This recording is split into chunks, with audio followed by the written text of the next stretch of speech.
नाशिकमधील IT company धर्मांतर प्रकरणामध्ये नाशिक रोड न्यायालयामध्ये दोषारोपपत्र दाखल झाले. 1500 पानांचं हे दोषारोपपत्र आहे.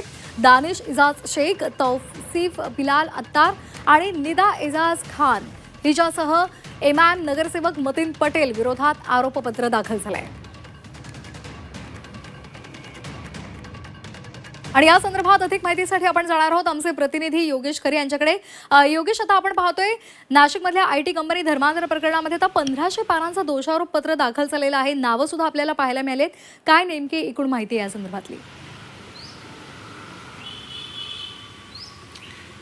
धर्मांतर प्रकरणी एकूण 8 गुन्हे हे दाखल झालेले आहेत आणि निदा खानच्याच प्रकरणामध्ये मतीन खान हे नगरसेवक यांचाही समावेश आहे.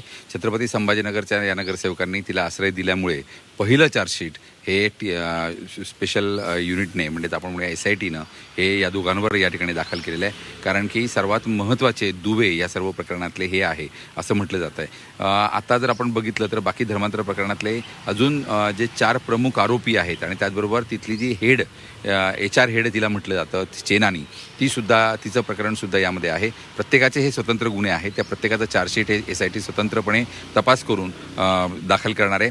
पण आता एकूणच पहिलं चार्जशीट दाखल झाल्यामुळे थोड्या दिवसांमध्ये काही टप्प्याटप्प्यानं हे सर्व चार्जशीट दाखल होतील आणि यांना जे काही जामिनासाठी प्रयत्न करतायत त्यांचा जामिनाचा प्रयत्न हा आता या ठिकाणी अयशस्वी ठरेल. कारण की येणाऱ्या काळामध्ये या सर्वांना पोलीस कोठडी संपलेली असली तरी न्यायालयीन कोठडी सातत्यानं घ्यावी लागेल अशी परिस्थिती आपल्याला दिसून येते.